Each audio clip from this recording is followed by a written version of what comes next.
28 mai, un complot est déjoué. Pour la première fois en Haute-Volta, 7 conspirateurs seront exécutés le 11 juin.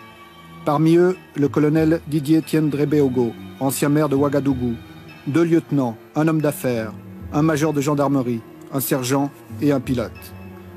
La presse locale, un jour avant l'exécution, avait fait paraître les demandes en grâce que les accusés avaient présentées au chef de l'État. En particulier, celle du colonel Tiendré-Béogo qui demande qu'on lui pardonne son égarement politique, mais elle sera rejetée. La Cour martiale révolutionnaire condamne 5 autres accusés à des peines de travaux forcés et acquitte 14 personnes dont les noms figuraient sur la liste du prochain gouvernement.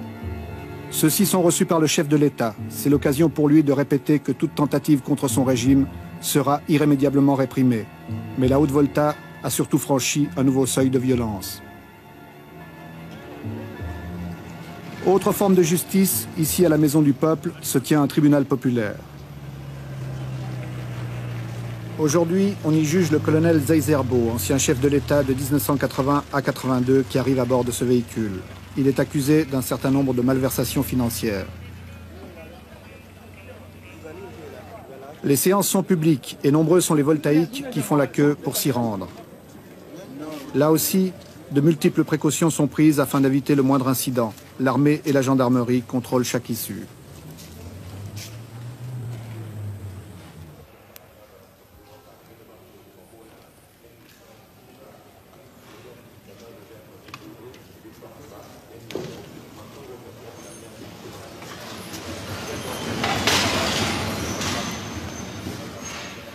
La cour arrive. Elle est présidée par un juge de carrière. Il est accompagné de juges non professionnels. Ici, il y a un militaire et 4 membres des comités de défense de la Révolution.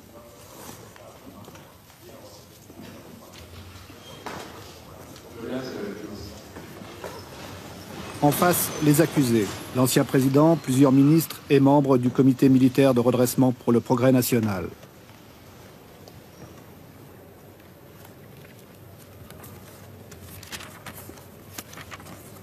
Vous avez parlé d'un détournement de 97 millions. Vous pouvez nous expliquer ça de manière plus claire, disons, comment ce détournement a été possible, comment il a été fait, la tactique utilisée? Et si mon compte à Ouagadougou ici, moi je touche l'argent. Bon, maintenant, au lieu qu'il l'envoie à Bobo, bon, lui, il met ça dans le compte fourre-tout là. Jusqu'à ce que la bonne date lui soit donnée pour qu'il l'extrait maintenant de ce compte fourre-tout et l'envoie à Bobo. Cet homme est un escroc. Il a été condamné sous le régime de Zaïzerbo. Pour lui maintenant et devant un très nombreux public, c'est l'heure de se venger. Alors c'est ça là que lui n'a pas compris. C'est très banal, c'est pas... Il explique de quelle manière, selon lui, des membres du gouvernement de Zaïzerbo ont été mêlés à ses affaires. Son témoignage aura une très grande importance. Pendant ce temps, l'ancien président transpire. Au vu de ces documents, moi j'ai accepté de collaborer parce que je n'avais aucun risque. Le procès est suivi très attentivement dans une salle devenue une véritable fournaise. La température est de 50 degrés et pourtant chacun reste à sa place. Oui, vous nous dites tout ce qui s'est passé sur cette affaire. Du début jusqu'à la fin, quoi, ou bien, parce que bon... Oui, du début à la fin. Parce que c'est long, hein? Ça fait rien. Ça fait 12 jours que nous sommes ici. D'accord. C'est l'occasion pour les petits vendeurs de réaliser des affaires. Ils profitent de proposer des éventails, de l'eau en sachet, des cacahuètes et des biscuits. Et Koulibaly m'a contacté. J'ai même eu à lui demander des services. Lesquels? Il a envoyé en mission en Europe. Pour? Oui, pour de missions. Je ne veux pas toutes les teneurs ici. Quel genre de mission? Oh, c'était des missions de recherche. De financement? Non, pas de financement. De voir, n'est-ce pas, s'il y avait la possibilité industrielle, c'est tout. Et puis, aussi, des missions d'autres que je ne peux pas préciser ici, des missions d'autres renseignements, précisément que je ne peux pas préciser.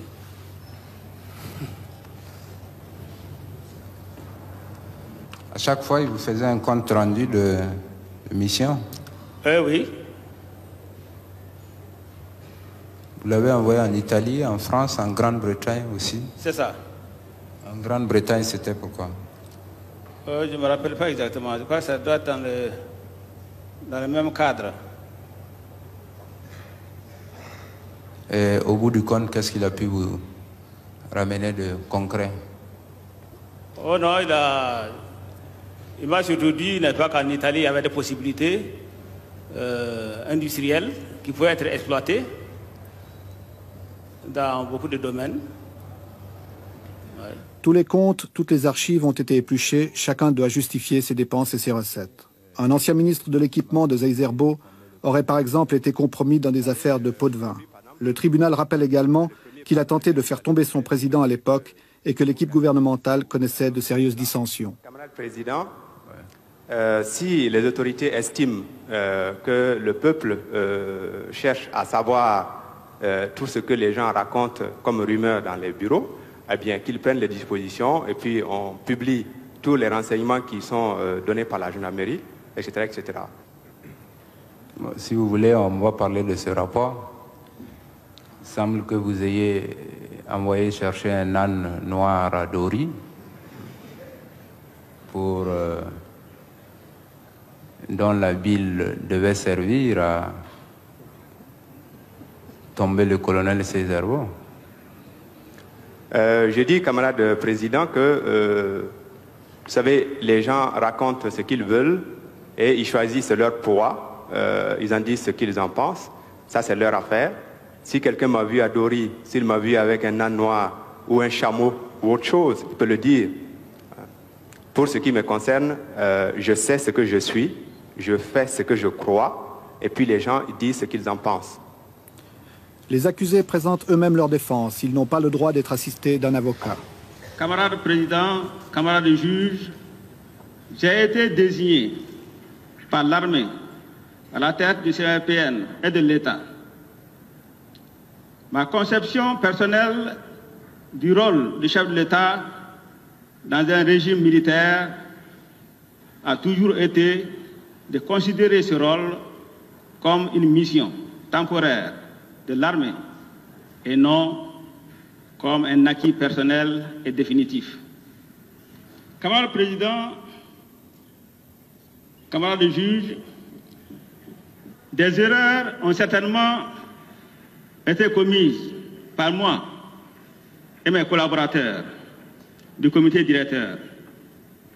Mais une fois de plus, la méchanceté ne nous a jamais habités, comme certains ont tenté de le faire croire devant vous, camarades président, camarades juges et camarades membres du tribunal populaire de la Révolution. Je m'en remets à votre équité. Merci, camarade président. Au tribunal populaire, pas de procureur non plus. La sentence sera rendue sans appel. Le tribunal se retire pour délibérer. Pour le public, mais surtout pour les accusés, une longue attente commence. Pour la première fois, ils ont dû, en public, expliquer leurs décisions, leur comportement, leur gestion, et celui-ci découvre avec stupéfaction certaines pratiques délictueuses qu'ils ne connaissaient pas. Pour donner à ces débats un caractère exemplaire, tout le procès est radiodiffusé en direct dans l'ensemble du pays. Un commentateur le traduit en langue nationale.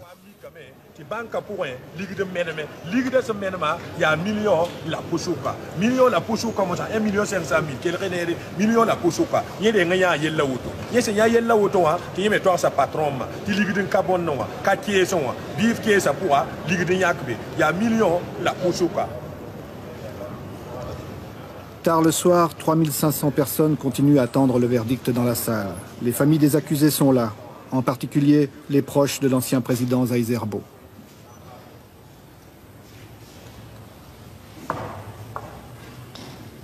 Je m'en vais maintenant vous donner lecture, vous donner les réponses aux questions qui ont été posées au tribunal.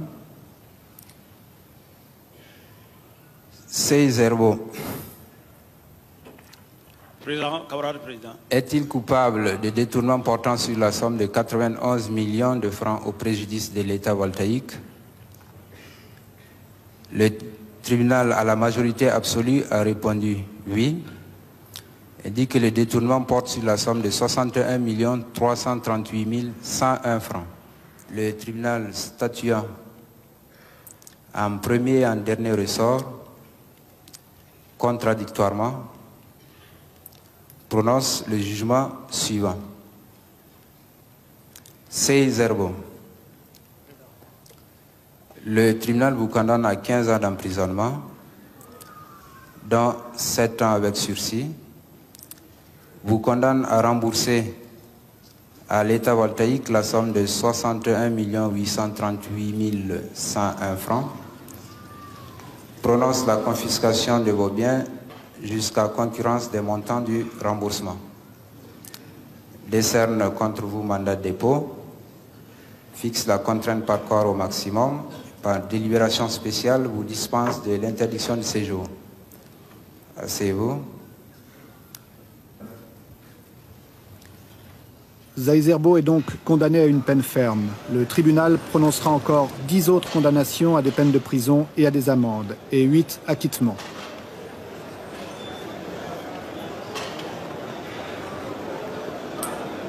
Les tribunaux populaires de la Révolution, selon le capitaine Sankara, ont comme objectif de moraliser la chose publique et de décourager les tentatives de corruption ou de détournement de fonds.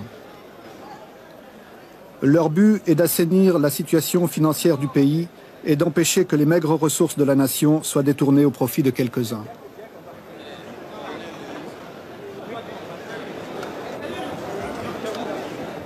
Une révolution qui n'est dirigée contre aucun peuple, contre aucun pays.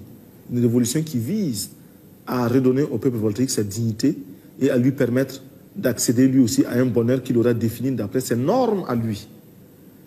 Le bonheur ailleurs, le développement ailleurs se mesure en forme de ratio, tant de quintaux d'acier par habitant, tant de tonnes de béton par habitant, tant de numéros de téléphone par habitant, etc.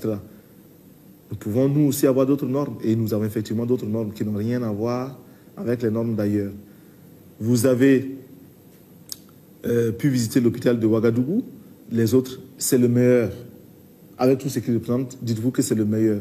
Ou, si vous voulez, c'est le moins mauvais. Ailleurs, c'est pire. C'est pire. C'est dramatique. Eh bien, c'est la réalité voltaïque. C'est avec cette réalité que nous composons. C'est pourquoi, d'ailleurs, lorsque nous nous adressons aux étrangers, nous n'avons pas honte, nous n'avons aucun complexe à dire que nous sommes un pays pauvre. Lorsque nous sommes dans les organisations internationales, nous n'avons pas honte, nous n'avons pas peur de prendre la parole et de bloquer les débats pour discuter en faveur de la réduction des cotisations, des contributions des États pour $1, $2 de réduction. On se demande, nous savons que cela irrite bon nombre de délégations, mais lorsque ces délégations sont capables de jeter par la fenêtre des milliers et des millions de dollars, elles ne peuvent pas comprendre nous autres, les voltaïques. Nous n'avons pas honte. Et je vous dirais que lorsque nous recevons un ambassadeur qui doit présenter ses lettres de créance, nous ne les recevons plus dans ce bureau, qui est le bureau présidentiel, non. Nous le recevons en milieu rural. Nous l'amenons en brousse, en campagne, chez les paysans, très simplement, très modestement, et il vient là. Après avoir emprunté des routes chaotiques et après avoir accumulé de la poussière, de la fatigue, de la soif, nous le recevons comme ça, dans ces conditions, nous lui disons « Excellence, monsieur l'ambassadeur, voilà la Haute-Volta telle qu'elle est. Si vous voulez composer avec cette Haute-Volta, c'est ainsi, c'est avec elle que vous devez composer. Ce n'est pas avec nous qui sommes dans les bureaux feutrés. C'est que nous avons un peuple qui a lui aussi sa sagesse, son expérience. Nous avons un peuple qui sait aussi redéfinir une certaine façon de vivre. Ailleurs, on meurt d'avoir été trop bien servi. Ici, on meurt de n'avoir pas été suffisamment servi.